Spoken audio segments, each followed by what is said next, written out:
요즘 우리나라는 세대 간의 갈등을 심각하게 느끼고 있습니다. 우리나라는 급속한 경제 성장과 함께 세대 간의 차이도 급격합니다. 미국의 사회학자 앙겔 하트가 이런 말을 했다고 합니다. 전 세계에서 세대 간의 가치관의 격차가 가장 심한 나라는 한국이다. 이런 얘기를 했습니다. 세계적으로 유명한 나라입니다. 그런데 오늘 본문에 이스라엘 백성들도 세대 간의 심각한 가치관의 차이가 있었음을 알 수가 있습니다. 광야 세대와 가나안 세대, 그리고 가나안 그 정복을 치른 세대와 가나안 정복을 치르지 않고 정복 이후에 태어난 세대 차이에 세대 간의 그 차이가 너무나도 컸습니다.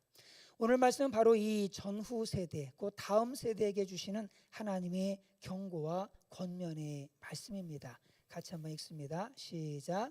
백성이 여호수아가 사는 날 동안과 여호수아 뒤에 생존한 장로들 곧 여호와께서 이스라엘을 위하여 행하신 모든 일을 본 자들이 사는 날 동안에 여호와를 섬겼더라. 여호수아가 살아있을 동안에, 즉 강력한 리더십이 있을 때에 이스라엘 백성들은 하나님을 섬겼습니다. 또 그 여호수아와 함께 정복 전쟁을 치른 개척 세대가 살아있을 동안에 그들은 하나님을 섬겼습니다. 그러나 그 개척 세대가 가고 가나안 세대 곧 다음 세대가 이스라엘 역사의 주류를 이루면서 상황이 달라졌습니다. 읽습니다. 시작. 그 세대의 사람도 다 그 조상에게로 돌아갔고 그 후에 일어난 다른 세대는 여호와를 알지 못하며 여호와께서 이스라엘을 위하여 행하신 일도 알지 못하였더라. 그 후에 일어난 세대, next generation, 다음 세대입니다. 다음 세대. 그런데 오늘 본문은 그 가나안 땅에서 태어난 그 신세대, 그 신세대를 가르쳐 가지고 다음 세대라고 얘기하는 것이 아니라 뭐라고 얘기하고 있어요? 다른 세대라고 얘기하고 있습니다. 넥스트 제너레이션이라고 되어져야 되잖아요. 우리의 다음 세대가 되어져야 되잖아요. 그런데 다음 세대라고 얘기하지 않고 다른 세대라고 얘기하고 있는 거예요. Another generation, 다른 세대라고 얘기하고 있는 거예요. 다른 세대라고 하니 말 속에는요, 가나안 세대가 이 광야 세대하고, 그러니까 광야를 걸어온 세대하고, 그리고 가나안 땅에서 태어나고, 그리고 가나안 땅에서 이 전쟁도 전혀 몰랐던 이런 세대들과 완전히 달랐다라고 하는 것을 얘기해주고 있는 겁니다. 두 세대 간의 격차가 너무너무 컸던 겁니다. 뭐가 달랐을까요? 먼저는 먹는 것이 달랐겠지요. 광야 세대의 사람들은 40년 동안 뭐 먹고 살았어요? 메뉴가 딱 하나예요. 하나. 만나만 먹고 사는 겁니다. 40년 동안 만나만 먹고 살았어요. 그런데 가나안 세대들은 뭐 만나만 먹는, 만나가 뭔지도 몰라요. 만나가 뭔지도 모르고 쌀밥에 고깃국, 가나안 명물인 뭐 오늘날 제 얘기한다면 피자나 뭐 햄버거나 치킨, 아이스크림 이런 것들 뭐 그냥 매일같이 먹으면서 사는, 옛날 그냥 만나만 먹고 살았던 세대하고는 일단 먹거리가 다 틀려요. 완전히 다릅니다. 우리도 그런 것 같아요. 우리는 이제 기도할 때 찬송가 이렇게 보혈 찬양 쫙 틀어놓고 기도하잖아요. 이 넥스트 제너레이션은 이거 말고 또 다른 분위기의 찬양을 좋아하더라고요. 뭐 저도 좋아합니다. 저도 좋아하긴 하는데 전부 기호가 좀 달라요. 좀씩 다 다른 거예요. 이 차이가 있다는 거죠. 이 가나안 세대와 이 광야 세대가 이렇게 달랐던 거예요. 일단 먹거리가 달랐어요. 그리고 입고 다니는 옷도 달랐습니다. 광야 세대는 40년 동안요 패션이 똑같았습니다. 맨날 광야 패션 똑같아요. 그들이 입고 다니는 옷이 뭐 다른 게 하나도 없어요. 똑같아요. 변함이 하나도 없었습니다. 그런데 가나안 세대는 달랐지요. 각종 옷을 입고 살았던 겁니다. 각종 브랜드와 각종 신발의 옷으로 그냥 온통 꾸미고 다니는 그냥 멋쟁이 세대죠. 가나안 세대는 멋쟁이 세대입니다. 광야 세대는 그냥 뭐 그런 세대라면, 그리고 광야 세대는요, 이 광야를 걸어왔던 그 세대는 청각 세대입니다. 그러니까 광야에서 뭐 볼 게 있습니까? 뭐 보면 막 그 황무지며 그냥 그 광야밖에 없어요. 아무것도 없어요. 온통 사막이죠. 그들은 단순히 그냥 하나님 말씀만 듣고 살았던 거예요. 말씀만 듣고 살았던 세대입니다. 그런데 가나안 세대는 다르지요. 가나안에 딱 들어가게 되어지면은 뭐 찬란하잖아요. 너무 멋있고 뭐 온갖 그냥 즐길 것들이 너무나도 많은 겁니다. 눈으로 볼 거리, 질 거리, 즐길 것들이 너무너무 많은 겁니다. 이런 점에서 문화가 다르고 생활이 다르고 생각하는 것이 전혀 두 세대 간에 다 달랐습니다. 그런데 이런 것들은 뭐 시대가 달라졌으니까, 뭐 상황과 또 환경이 바뀌었으니까 다를 수가 있어요. 뭐 충분히 이해가 됩니다. 그럴 수 있죠. 그런데 문제는 뭐냐면 달라지지 말아야 할 것까지도 다르게 변질이 되어져 버렸다는데 문제의 심각성이 있는 거예요. 그들은 자기들의 하나님 그 여호와 하나님을 버렸어요. 그리고 다른 신들을 섬기는 세대가 되어져 버린 겁니다. 그러니까 신앙이 완전히 달라져 버린 거예요. 읽습니다. 시작.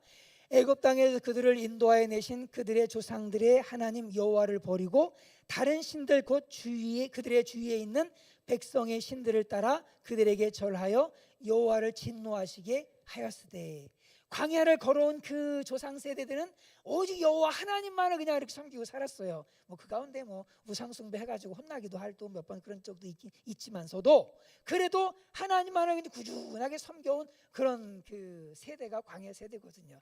그런데 가나안 땅에 딱 들어가서 태어난 세대들, 전쟁을 알지 못하는 그런 세대들, 이런 세대들은 누구를 버리는 거예요? 하나님을 버리는 거예요. 섬김의 대상이 하나님이 아니라 다른 신 바알과 아스타롯을 섬기는 그런 사람들로 바뀌어버린 겁니다. 그러니까 다음 세대가 아닌 거예요. 이 사람들은 다음 세대가 아니라 다른 세대가 되어버린 거죠. 부모 세대인 개척이 그런 이스라엘 백성들의 간절한 소원이 있었을 겁니다. 이스라엘 백성들이 광야를 걸어오면서 그리고 가나안 땅에 들어가서 그 가나안 사람들과의 그 영적인 전쟁을 막 치르면서 그들에게는 정말로 간절한 소원이 있었을 겁니다. 그것은 이 적과 꿀이 흐르는 그 가나안 땅에서 우리의 후손들이 하나님을 잘 섬기면서 자자손손 번성하는 그런 꿈을 아마 부모 세대들이 꿨겠지요. 자기들은 비록 만나 한 가지만 그냥 뭐 평생 먹다가 먹고 살다가 이렇게 죽지만은 다음 세대는 정말 뛰어난 하나님의 백성이 돼서 이 세대를 이끌어 나가는 그런 사람들이 되기를 우리 부모 세대들은 간절히 바랬을 겁니다. 비록 자기들은 끊임없이 전쟁만 하면서 그냥 피땀 흘리면서 그렇게 고생하며 살았지만 우리의 그 다음 세대들은 바로 우리의 그 희생의 기초 위에 아름답고 찬란한 믿음의 새 역사들을 창조해 나가기를 그렇게 간절히 소망을 했을 겁니다. 그런데 이게 웬일입니까? 그렇게 기대와 소망을 걸었던 그 다음 세대가, 믿음의 꽃을 그냥 활짝 피워주기를 바랬던 그 다음 세대가 그게 아니라 다른 길로 가버리는 거예요. 다른 신들을 섬기는 겁니다. 다른 것들을 쫓아서 살아가는 다른 세대로 전락해버리고 만 거예요. 이거는 변화가 아니라 변질입니다. 변화와 변질은 근본적으로 다른 얘기입니다. 변화는 본질이 바뀌지 않는 상태에서 시대와 상황에 따라서 그 옷을 갈아입는 것이 변화지요. 우리는 변화가 필요해요. 우리 영문도 변화가 필요하고 구세군도 변화가 필요합니다. 변화가 없으면 성장이 없게 되어지고, 변화가 없게 되면 도태되어지고 망하게 되어지는 거예요. 우리는 변화가 필요합니다. 그런데 이스라엘 백성들은 변화되어진 것이 아니라 변질이 되어져 버린 거예요. 그 본질이 달라져 버린 겁니다. 본질이 자녀 세대인 그 가나안 세대 본질이 달라져서 중심이 다른 세대로 변질이 되어져 버린 거예요. 타락한 그런 세대들이 되어져 버린 거죠. 도대체 이 세대들이, 그 자녀 세대들이 이렇게 타락한 다른 세대로 전락해 버린 이유가 무엇이었을까? 그것은 구원해 주신 하나님을 잊고 그 하나님의 은혜를 잊었기 때문입니다. 12절을 같이 한번 읽습니다. 시작. 애굽 땅에서 그들을 인도하여 내신 그들의 조상들의 하나님 여호와를 버리고 다른 신들 곧 그들의 주위에 있는 백성의 신들을 따라 그들에게 절하여 여호와를 진노하시게 하였으되.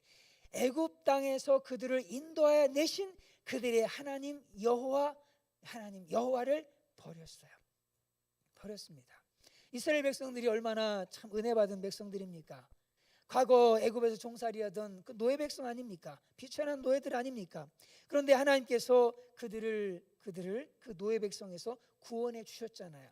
그 바로의 압제에서 말이에요, 자유도 없고 인권도 없고 평안도 없이 그냥 날마다 흙내기면서 벽돌을 그냥 굽고 벽돌 만들고 벽돌 나르고 일하는 기계처럼 살던 그들이었거든요. 그렇게 살다가 그냥 죽을 사람들이었거든요. 감독자에게 채찍에 맞아가지고 그냥 어느 순간 어떻게 죽을지 끝날지 알 수 없는 정말 비참한 사람들이었습니다. 그런데 하나님께서 그들을 불쌍히 여기시고 그 애굽에서, 그 이집트에서 일방적인 은혜로 출애굽을 시켜주신 거예요. 그뿐만 아니라 그들이 걸어야 했던 그 광야 40년 동안 그들이 어떻게 살았습니까? 정말 하나님의 은혜로 먹을 것이 끊이지 않았어요. 하나님의 은혜로 옷과 신발이 전혀 헤어지질 않았습니다. 그리고는 마침내 약속의 땅, 그 소망의 땅, 젖과 꿀이 흐르는 그 가나안 땅에 들어가게 해주셨어요. 정말 가나안 땅에 들어가는 것도 그냥 들어간 건가요? 하나님께 다 싸워주시고 다 이겨주시고 그렇게 해서 그 가나안 땅에 들어간 거거든요. 그렇다면 그들은 하나님께서 베풀어 주신 이 구원의 은혜를 늘 기억하면서 감사하면서 살아야 마땅하지요. 그런데 이 은혜를 잊어버린 거예요. 그리고 자자손손 대대로 이 하나님의 은혜를 기억하면서 감사하라고 그렇게 가르쳤어야 되는데 그들은요, 노예 생활에서 구원해 주신 그 하나님의 은혜를 다 잃어버린 겁니다. 다 잃어버린 거예요. 자기들이 얼마나 비참한 노예 백성이었는지를 다 잃어버린 겁니다. 그리고 지금의 축복이 하나님의 은혜라고 하는 사실, 이것을 다 잃어버린 거예요. 그런데요, 정말 안타까운 건 뭔지 아십니까? 이들이 이렇게 변질이 되는데 수백 년이 걸린 게 아니라는 사실이에요. 수백 년이 걸린 게 아니라 불과 한 세대도 안 되는 몇 십 년도 아니고 몇 년 걸린 거예요. 몇 년. 네. 길어야 뭐 10년이고. 너 부모 세대가 죽고 나니까 그냥 자녀 세대들은 신났다라고 하면서 하나님을 버리고 우상을 섬기기 시작을 했던 거죠. 그들은 하나님을 잊어버렸어요. 구원의 은혜를 다 잊어버렸습니다. 이렇게 하나님도 잊어버리고 구원의 은혜도 잊어버리니까 결국 그 후 다음 세대들은 변질되고 타락할 수밖에 없었던 겁니다. 사도 바울 보면은 언제나 성령 충만한 모습을 우리는 성경을 통해서 보게 되어집니다. 그가 그렇게 정말 믿음을 유지하고 성령 충만함을 유지하고 할 수 있었던 그것이 무엇일까? 그것은 바울은 늘 하나님의 은혜를 잊지 않았어요. 읽습니다. 시작. 그러나 내가 나된 것은 하나님의 은혜로 된 것이니 내게 주신 그의 은혜가 헛되지 아니하여 내가 모든 사도보다 더 많이 수고하였으나 내가 한 것이 아니요 오직 나와 함께 하신 하나님의 은혜로라 하면서, 나와 함께 하신 그 하나님의 은혜다, 모든 것이 하나님의 은혜다, 하나님의 은혜다, 내가 잘나서 된 것도 아니고 다 하나님의 은혜로 말미암아서 지금까지 이 모든 역사들을 이뤄왔다라고 하면서 늘 하나님의 은혜를 기억하며 살았던 겁니다.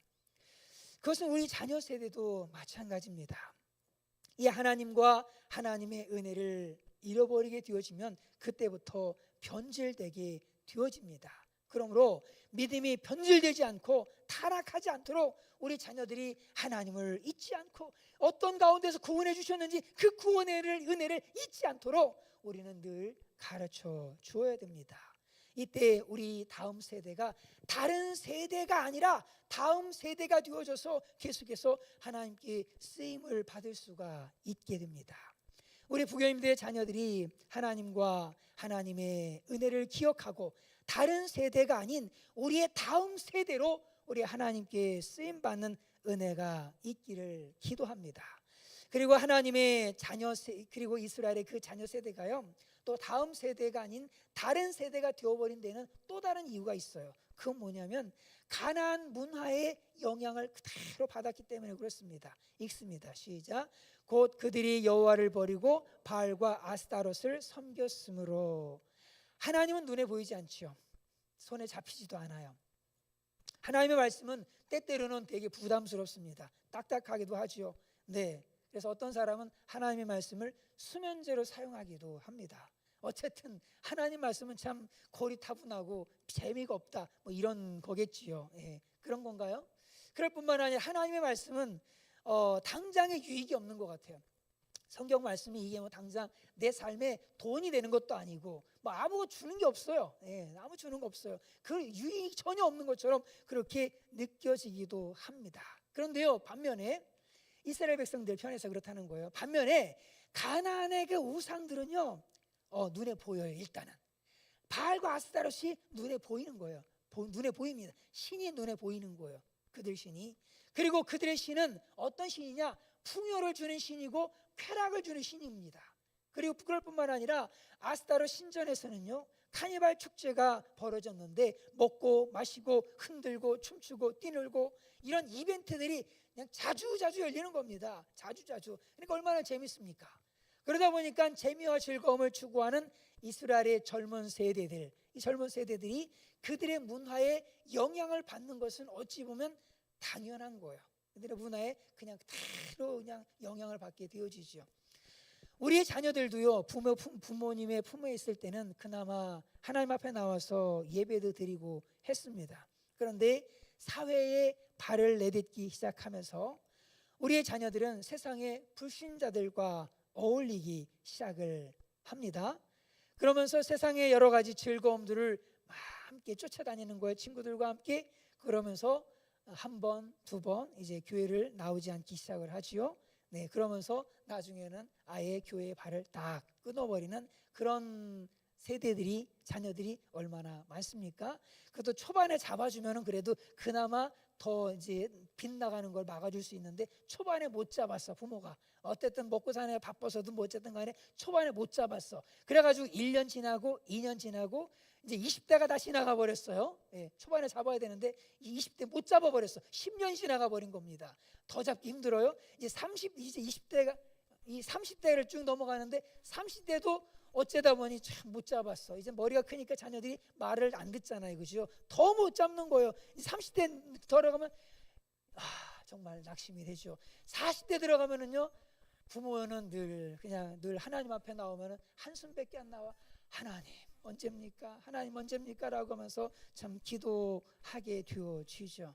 참 우리 부모 참 자식 농사가 너무너무 참 어렵습니다. 내 마음대로 어떻게 할 수 있는 게 없어요. 자녀들 어릴 때야 그냥 억지를 끌고 와가서 교회를 앉혀놓긴 했지만 좀 커버리면은 날아가 버리면 그냥 자기들 멋대로 살아가는 참 그런 모습들, 이 세상의 그 모든 풍조들, 그 세상의 즐거움들, 이 세상의 우상 문화들, 그걸 그냥 아무런 분별 없이 그대로 받아들이고 흡수해서 이제는 젖어 사는 그런 다른 세대가 되어지는 일들이 얼마나 많이 벌어지고 있는지 모릅니다. 엘리 가정을 한번 생각해 보십시오. 하나님께서 이스라엘 지파 중에서 엘리 가정을 택해서 제사장 집안을 만들어 주셨습니다. 한마디로 목회자 집안이라는 거예요. 참 얼마나 큰 은혜입니까? 에봇을 입게 해주셨고 하나님 앞에 제사 드리는 그런 귀한 직분을 허락해 주신 겁니다.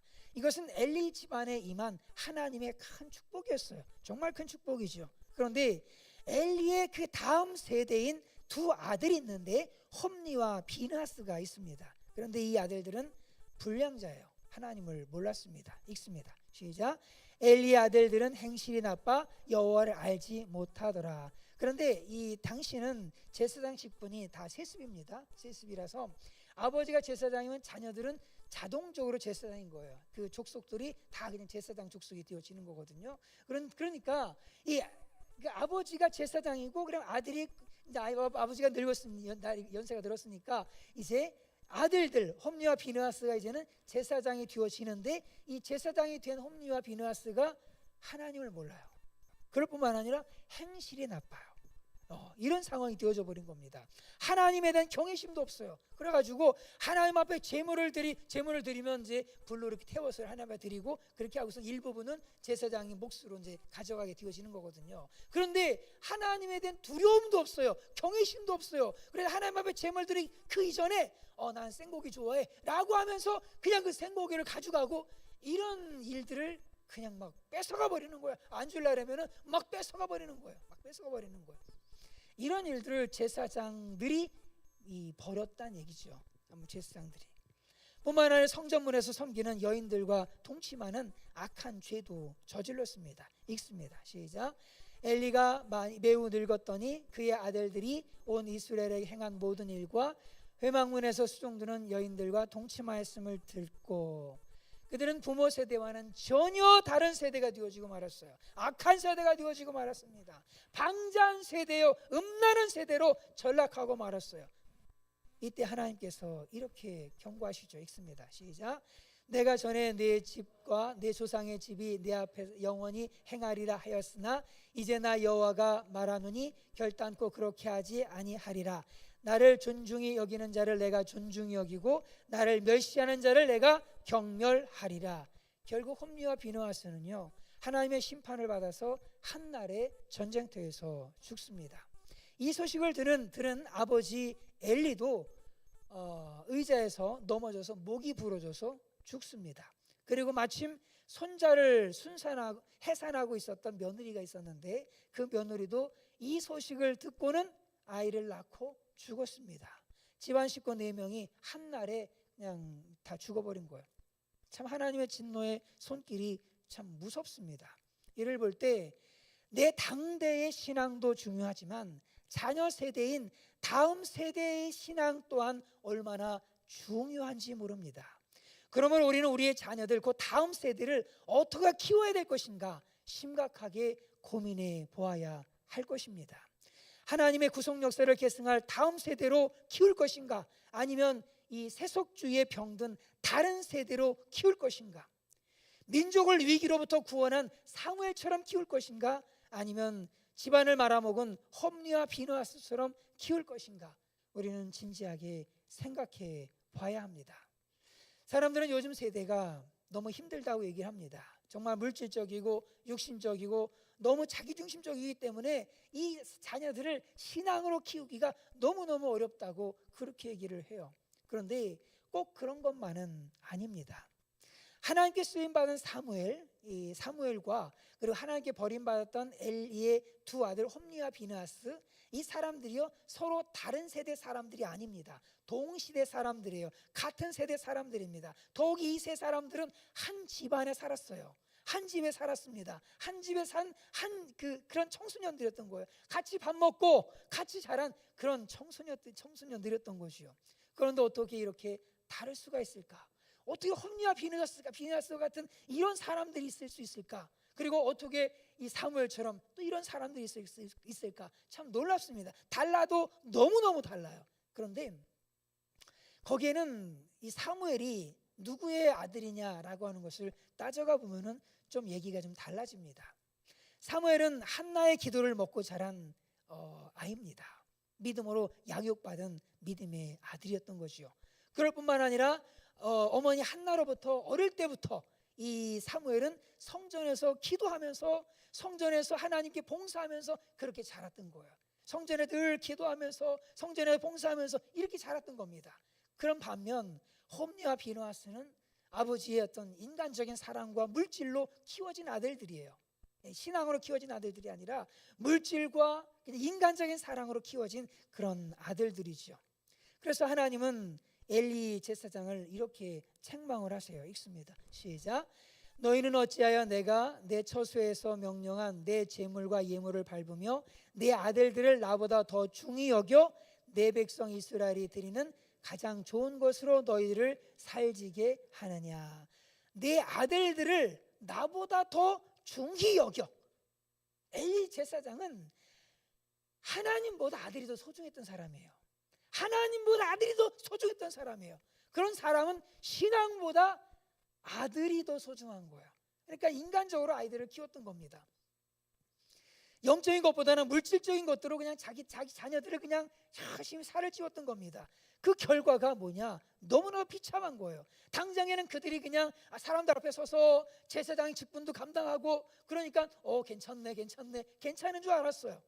백성들 앞에 세운도 받고 물질적으로 부족함도 없고 그냥 잘 사는 줄 알았습니다. 그렇지만 결국에는 하나님께 버림받고 심판받는 그런 안타까운 자녀들이 되어지고 말았다는 거예요.